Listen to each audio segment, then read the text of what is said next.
for those articles into the chat. So, but just a little more about myself. So I'll say more about the Open Table Network in a moment, and Adrian has reminded you that you may have seen me before at previous Modern Church conferences or interacted with me as the communications officer. I've also been commissioned since 2016 as a missional leader in the Diocese of Liverpool. Now, a missional leader is a title of type of lay ministry commissioned by the bishop. It was originally called local missional leader because it was designed to be associated with one congregation. But as Open Table grew from one to many congregations, now 6 in the Diocese of Liverpool area, I broke the boundaries of that lay ministry role. So you could say that I queered the definitions of lay ministry in the diocese, which I'm rather pleased about. I have also been involved as a chaplain and advocate for the Living in Love and Faith process in the Diocese of Liverpool and nationally. And from the photo, you can see there my civil partner, well, now husband, Warren, and we registered the first civil partnership in the place of worship in the UK in May 2012. And we used the language of covenant. We didn't use any language of marriage because it wasn't a marriage, it was a civil partnership. And we based it on the ancient early Christian and Orthodox rite of brother making. But that's another story, maybe for another day. But first, I just want to share with you the words of another hymn. Come as you are, that's how I want you. Come as you are, feel quite at home, close to my heart, loved and forgiven. Come as you are, why stand alone? These were the first words that my husband Warren heard when he returned to church after an absence of about 8 years. During that absence, he described himself as an angry atheist after a painful experience of Christianity, including so-called conversion therapy, which is still much in the news in this country and still not against the law. Those experiences had driven him away from church. With hindsight, it feels like a God incident. If Warren hadn't seen an advert for an inclusive Anglican church in an LGBT community newspaper, if he hadn't found the curiosity and the courage and the defiance to go and test out their claim to be inclusive, then none of this may have happened. We probably wouldn't have met at an LGBT Christian group in Liverpool, and we wouldn't have been there for the beginning of the Open Table community, never mind seeing it flourish as it has today. So when we started to multiply into many communities and we developed a logo for the network, we took the phrase "come as you are" as our anthem, our slogan, because it reflects our intention to offer an unconditional welcome in the name of Jesus to his table. And when we created the logo, it became our slogan. So briefly, what is Open Table Network? Now, I'm not going to read all of these slides verbatim. What I'm offering this morning is a condensed version of a presentation I give to churches which are considering hosting an Open Table community. So the full community consultation takes about 2 hours. So I'm going to take us through it in about 30 to 40 minutes and hopefully have time for questions. So we now describe ourselves as the Open Table Network. That's our name as we've become a charity. And it's a growing partnership of Christian worship communities which welcome and affirm people who are LGBTQIA. We used to just say LGBT, and people took us at our word and said, well, I've come as I am, and I don't see myself represented in that. And I'm intersex, for example, like the trans intersex Franciscan nun who introduced Warren and I, which is a really interesting story when somebody asks how you meet. Or the asexual folk who came and said, well, I also feel marginalized by a church which has made an idol of marriage and family. So we listened and we extended the table, if you like. We extended the acronym to include more people. And you may often see the plus symbol used after an acronym like this. That's really important because there are other identities that may not be represented, but it also for us includes our families, our friends, and anyone who wants to belong in an accepting and loving community. We've had people coming to Open Table gatherings for all kinds of reasons, because they feel on the edge of church for other reasons, because of divorce, single parenthood, mental distress, homelessness, unresolved refugee and asylum status, for just among a few examples. So we know that faith communities are not always very good at communicating to LGBT plus folk that we are all children of God. So OTN, Open Table Network, affirms our place in God's family and provides safe and joyful spaces for worship, friendship, and peace. And some of you may recognize the St. Bride's logo there. So that was the church where the former General Secretary of Modern Church, Guy Elsmore, was a convener. So our first Open Table community began at St. Bride's, Liverpool, Guy Elsmore's church, in June 2008.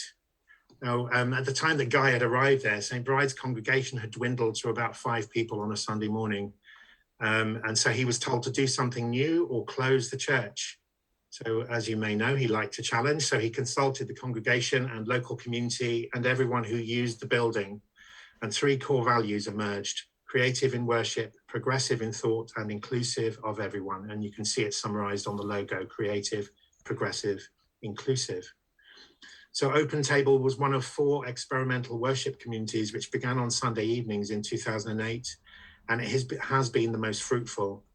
It was originally the idea of a local branch of Changing Attitude, which campaigns for LGBTI equality in the Church of England.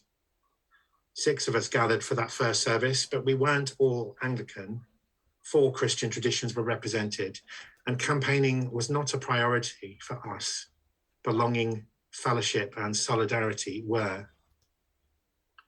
So as we've received an increasing number of requests about how we've done what we've done and how others might do it, we made a short film which tells you the kind of origin story. So I'll let you listen to that for about 3 minutes.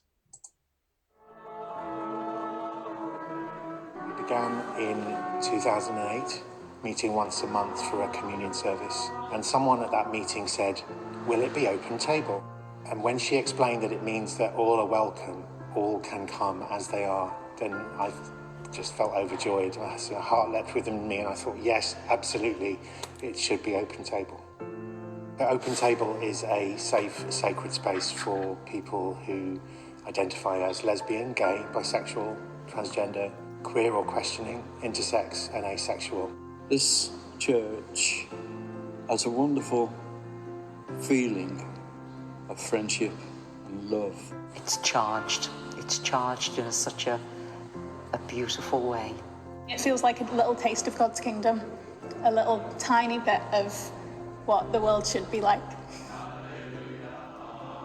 So we felt there was a need for Open Table because too many people we knew and too many stories we'd heard of people who felt excluded from the church community or felt unheard or unable to express themselves or to give their talents. I feel like it's home, like I feel accepted here, I feel welcome here, I feel a part of the community here. The expression that comes to mind for me is that all may be one, and we are very much one. It's a place of belonging, it's a place of safety, of sanctuary, and it's growing, it's huge. Faith communities can be welcoming, accepting, affirming, and empowering. And it's clear that there's a hunger for that. If there weren't, we wouldn't be getting so many inquiries from other places. The door is open, the table is open. You know, anyone and everyone can come here, sit down and eat. I couldn't be anywhere else. You know, I love everybody dearly. It has a very special place in my heart. I think it's so important that communities like Open Table exist and that people have access to them. It gives other people hope, even if it's not something they yet find on their doorstep. To know that it's possible and that it exists elsewhere seems to be a sign of hope that change is possible.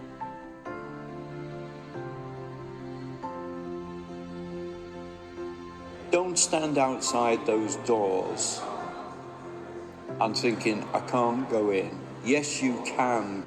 Yes, you can.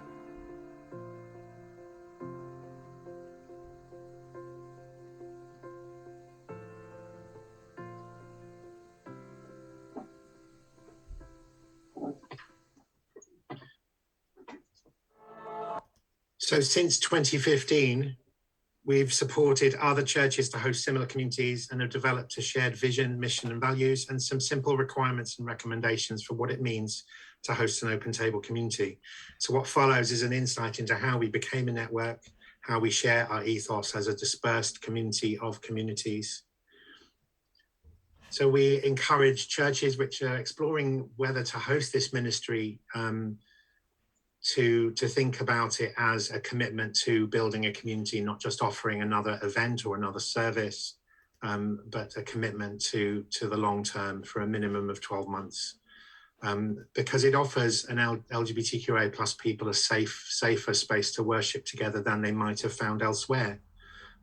This is why people come to us. About 50% of folk who come to us are probably not going to any other church or place of worship. Whereas some may be in other faith communities and are not feeling able to bring themselves fully to that place. And so we talk about enabling people to experience God's infinite, unconditional, intimate love. And we encourage the host church to think of it as a ministry that they approve and support. It's not just a separate space. It's not intended to be exclusive. People come to the open table community and then feel safe and able to belong there and are more likely to get involved in the wider church. Similarly, people might come on a Sunday morning and see that the church is a member of Inclusive Church, for example, or has an open table community and feel more likely to stay and belong and get involved in the open table community. And in terms of being a network, we've begun to give access to a wealth of worship resources, stories and connections with peers. There's good practice happening in our communities across the country, and we're offering opportunities to support one another in that and to share resources with our member communities and more widely through our website and social media and YouTube channel, for example. So we invite churches to take time to reflect. Now, the reason we introduced this is because we've almost been a victim of our own success somewhat. It's probably happened at least 5 times where I've been on social media and I found that someone has taken our logo and started advertising open table services without having contacted us first. So while it's flattering, it's also a little worrying because it really means a lot to us to keep our spaces as safe as we can make them.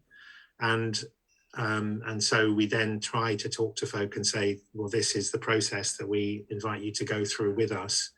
And sometimes we've been able to bring those communities into the network and sometimes we haven't. And that's fine because it's not our own kingdom we're building.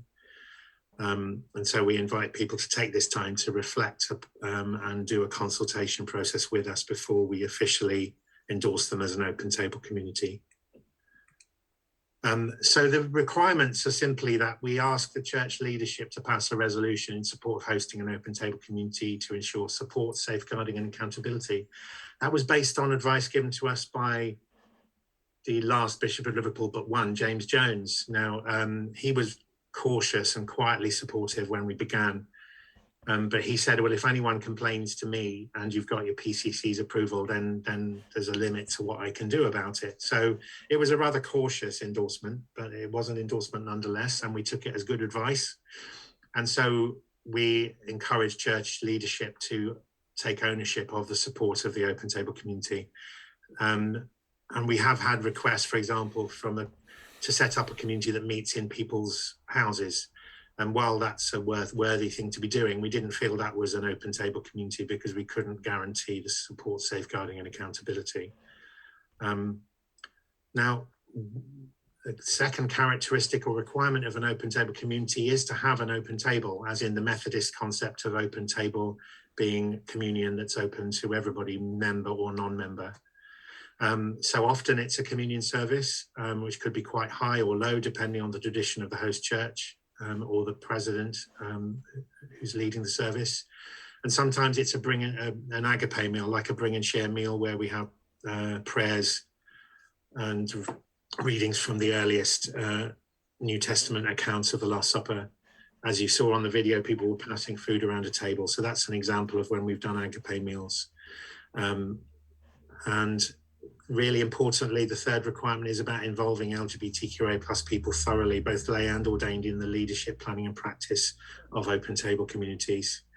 So this is about a ministry with, not a ministry to. So occasionally I've been contacted by people of absolute goodwill, usually clergy, not always, who are allies and want to be supportive and know that this is a good thing, but sometimes haven't even knowingly spoken to LGBTQI plus people. So I have to say to them, well, how do you know that it's needed? And maybe let's talk again when you have had some conversations with LGBTQI plus people and got some of them to be involved with you. And recommendations are just simply two. We encourage member churches to also affiliate with Inclusive Church, because we consider that the Inclusive Church resources around gender, sexuality and all the other equality strands very helpful indeed. They also do a great course called Radical Welcome, which encourages people to think about their hospitality and their inclusion for everyone.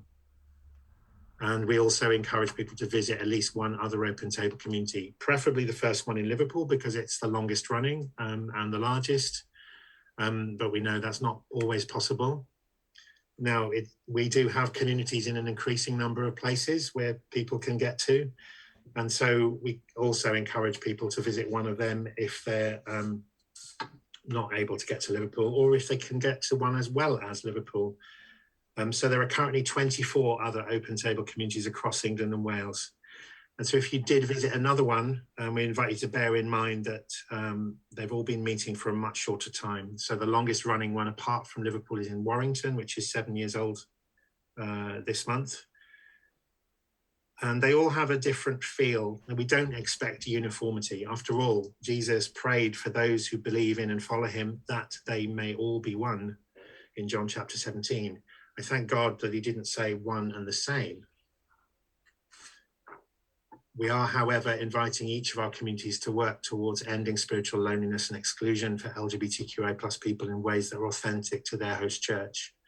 So, for example, the Warrington community I just mentioned is in a United Reformed Church, and it favours a more cafe church style, whereas the church in Hampstead in North London is a more high church. So we've got a range of expressions of open table across the country, depending on the culture of the host church and community, and the presidents who are leading it. So we are and always have been an ecumenical community, and we encourage both sides of the table to be open. So we might have people from other Christian traditions also presiding. So, for example, in Liverpool, we've had Lutheran, Catholic, Methodist, URC, Baptist, Anglican, and probably more besides, all presiding at communion from time to time.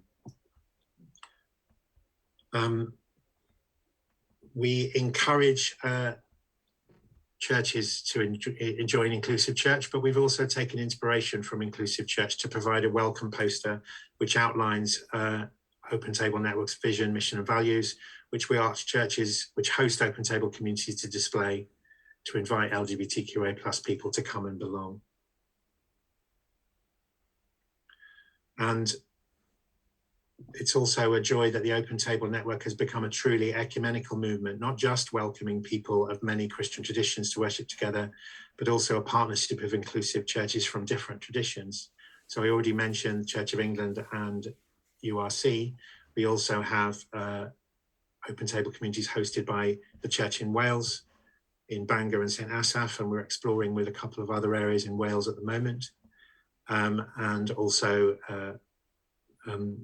Methodist Church and Baptist Church. We're currently working with at least 14 other churches who are exploring whether to be a host church in England and Wales. And we're increasingly working in partnership with other LGBT affirming organisations, including LGBT specialists. So those first two rows on the slide are LGBT specialist and Dignity and Worth. On the first one on the bottom row is the Methodist LGBT affirming organisation, and you're more likely to recognise the logos of some of the others on the bottom line, progressive Christian organisations, including Modern Church. So, for example, Modern Church and the Open Table Network were two of the organisations which committed in February 2021 to proactively seek opportunities to work together to challenge inequality, pursue justice, and provide teaching and resources for the good of the kingdom of God. So you heard on the video a little earlier of how the first Open Table community came to be, but what about the network? We never planned to start a network. One community was more than enough. Warren and I were volunteers, and pretty much everybody that was running the first community was a volunteer with support from clergy. It grew gradually until by 2015, around 60 people a month were coming to us, not just from Liverpool, but also from North Wales, Lancashire, Cheshire, Manchester and beyond. Clearly a need wasn't being met locally, though we didn't plan to do anything about that. But Phil Potter, who was then the Director of Pioneer Ministry in the Diocese of Liverpool, who later became the Archbishop's Missioner and Fresh Expressions team leader in the National Church, advised us, don't grow bigger, multiply. We didn't want to lose that intimacy and safety that people had come to love, but clearly the need was greater. Then there were a few catalysts to the growth of the network. The first was Bishop Paul's, the former Bishop of Liverpool, recently retired, visit to our community for our 7th birthday in 2015.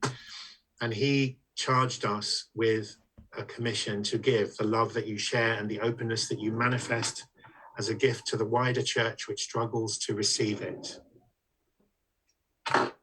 Now, we actually had James Jones and the former Bishop of Warrington come and preach with us as well, but we weren't allowed to tell them that anyone that they were coming, only our regular members, and we weren't allowed to share their reflections. So whereas Bishop Paul agreed to allow us to record his reflection, and it went viral, including even being commented on by an archbishop in North Africa. And so that got a lot of attention and encouraged a lot of new interest in Open Table. Then came Pam Gold, who's on the left there. Pam was the co-convener of the Evangelical Fellowship for Lesbian and Gay Christians. She used to come and worship with us in Liverpool. She was also part of the URC Church in Warrington, which started the second community in the same month as Bishop Paul's visit. And because Pam had a national profile among LGBT Christians, she also was a catalyst to the growth of our network. And we're very much indebted to her for that. And then in July 2016, a year after the Warrington community began, we gathered in Warrington with representatives of the first 4 communities, Liverpool, Warrington, Manchester, and North Wales, which is now the St. Asaph community. So there were 24 of us, as you can see from the photo at the top. And we had a retreat day called Appreciating Open Table, using the appreciative inquiry method to reflect on what was working, what was life-giving, and where we wanted to go over the next 3 years. And we were discerning as an emerging network of communities, our vision, mission, and values, and where we wanted to go. So you can see from the bottom there an example of a creative imagining of what Open Table would look like in 2019. One group imagined Open Table hosting an LGBTQIA Christian festival, and their artwork showed 10 communities. At that time, it's in 2016, it seemed unbelievable.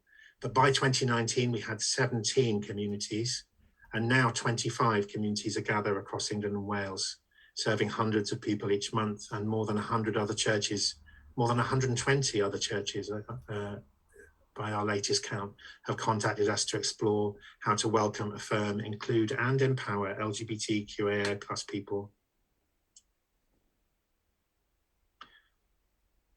Within 3 months of that gathering in 2016 came 4 more Open Table communities, so we doubled from 4 to 8. And then February 2017, some of you know your Church of England politics. You may remember the Church of England General Synod rejected the House of Bishops report on marriage and same-sex relationships, and that's the action which led to the Living in Love and Faith process on identity, sexuality, relationships, and marriage. The day after that rejection, the Archbishop of Canterbury called for a radical new Christian inclusion for LGBTI Christians, but he didn't say what he meant by that, and he still hasn't, despite requests to define that. But many churches seem to have taken that as permission to work this out for themselves, and the number of inquiries we received grew to around 4 a month. And also in 2017, brought the launch of 5 more communities. In July 2017, the Church of England General Synod Human Sexuality Group celebrated an Open Table Eucharist on the theme Pride and Protest, And the sermon from that service is on our website. It is really powerful, from a young trans person who had never preached before. It was really moving. Members of the Open Table communities in London and Liverpool led the service in York, and more than 80 people attended. Then 2018 was our 10th birthday. Around 120 people came to celebrate our 10th anniversary. That was the largest communion service we'd had up to that point. And in 2018, we also launched 6 more communities, our busiest year yet, although 2022 looks set to surpass this. In 2019, the bishops from the north of England came to Liverpool Diocese. It was an inspiration, an initiative of the Archbishop of York called Bishops in Mission, where all of the northern bishops descend on a particular diocese for a time. So this was Lent 2019, and the theme was Tell, Serve, Give. So we decided to have a storytelling event where 10 LGBTQIA plus Christians shared their stories. One of the representatives from the province of York that was with us was the Bishop of Bradford, who sat at the end of the table. The chair that's facing the screen at the back of the table there was where the Bishop of Bradford sat. He was on the coordinating group of Living in Love and Faith, and he said, "I'm here in listening mode, I'm not here to comment." But we asked him to read a blessing in any case. And we gave him a blessing from Prayers for an Inclusive Church by Stephen Shakespeare. And when it got to the point of blessing, he took his shoes off, walked from the back of the table to the sanctuary, and gave the blessing barefoot, beginning by saying, "I'm on holy ground, made holy by your stories," which was a really beautiful moment. 3 years on, we're now talking with the Bishop of Bradford and colleagues in his diocese about launching an open table community there, which we never would have thought were possible. So in 2019, we also deliberately slowed down the growth of the network to enable us to put good governance in place to help us sustain it. So no new communities began that year, but we began recruiting trustees. So on the left, you can see we've got 7 trustees and a treasurer. And some of them you might recognize, particularly Alex Clare Young in the top left and Augustine Tanner, I'm in the bottom left.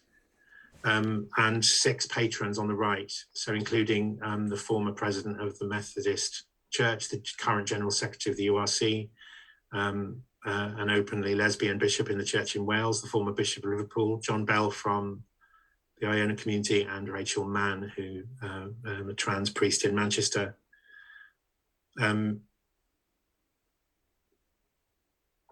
So we're also recruiting more. So if you know someone who might have the gifts to be a trustee or the profile to be a patron, do let us know.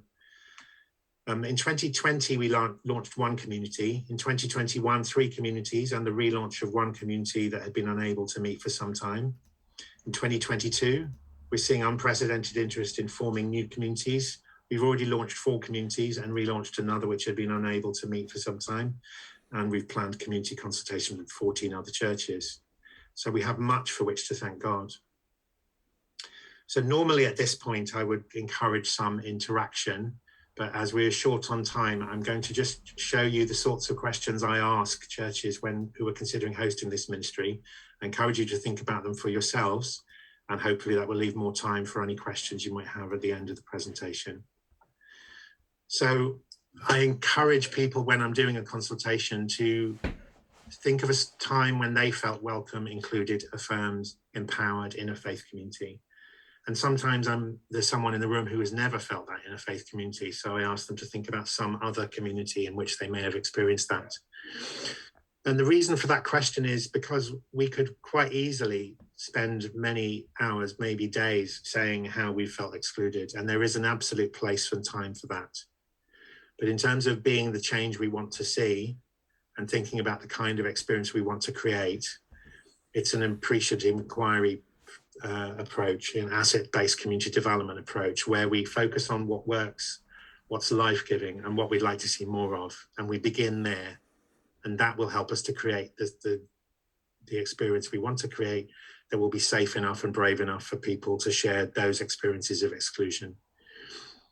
And so I usually invite people to get into pairs and reflect on that first question for about 5 minutes. And then I ask people to share what qualities of that experience they would want to offer to others. So for example, Warren heard the words, "Come as you are," the first time he returned to church after 8 years. And that was a seminal moment for him, for us.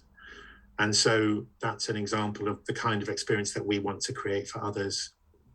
I've been doing this activity for some years, but I'm doing it really intentionally over the last year. And I've started collecting feedback and sharing it with the community, so that will inform their planning about how they might form a community.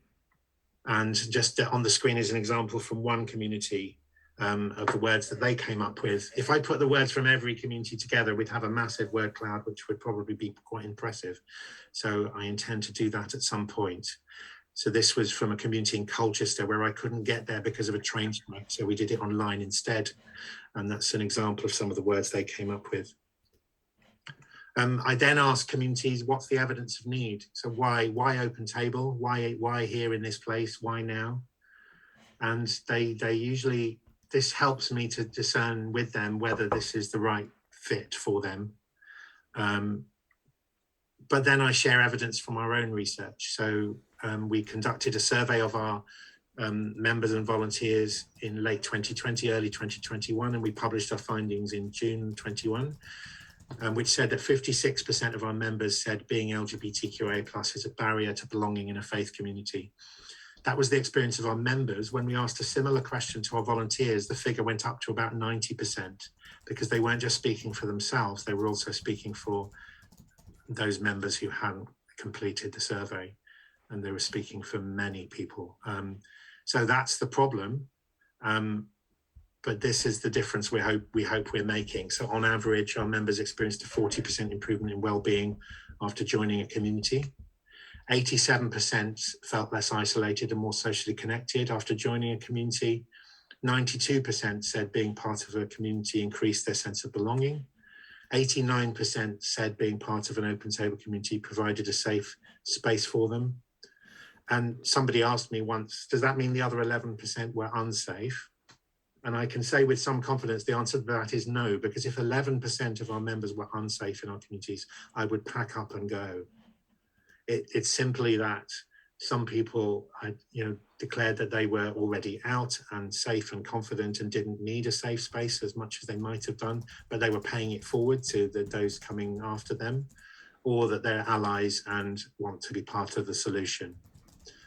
And then 78% of our members said there's a need for an LGBTQIA+ affirming organisation to bridge the gap between the Christian and the LGBTQIA+ community. So we know we're not the only ones who do this kind of thing, which is why we work in partnership. We're better together, but we hope that we are indeed part of the solution. So briefly, some suggestions for further reading. So I've contributed to, or the Open Table community has been mentioned in several publications. Firstly, The Exuberant Church by Barbara Glasson, the former president of the Methodist Conference, who was a minister in Liverpool in the early days of Open Table. So The Exuberant Church is about the coming out process as a spiritual experience and what the church can learn from that. And I shared some of my story in that. Journeys in Grace and Truth features Open Table as a case study. This was compiled by Jane Ozanne. It's experiences of senior Anglicans who've changed their minds on marriage and same-sex relationships. And it was sent to every member of General Synod in June 2016. Then Sustaining Young Churches was a piece of work into fresh expressions by the Church Army, which featured Open Table as a case study. Appreciating Church. So I mentioned appreciative inquiry as a method that we've adopted. That's how we came up with our vision, mission, and values on that day in 2016, and we still use it in our practice. So Open Table is a case study in this Appreciating Church book. Bishop Paul Bay's book before he retired was called The Table. He features his inaugural sermon where he talked about an open table made by a poor carpenter at which everyone is welcome to come and sit and eat. And he mentions Open Table in it. When he preached that sermon, he didn't know there was a ministry called Open Table in the next church. So that's when we knew we had an ally in him, and he is now one of our patrons. And finally, Helen Loudon, the Director of Social Justice in the Diocese of Liverpool, has written a book called 12 Rules for Christian Activists, and we've contributed a chapter on diversity and how we experience that and how we believe it's a model of good practice for others. So you can find out more about us on our website and social media. There are resources on our YouTube channel which are open to everybody to share in worship. We recorded several worship videos during the pandemic, which are still available. So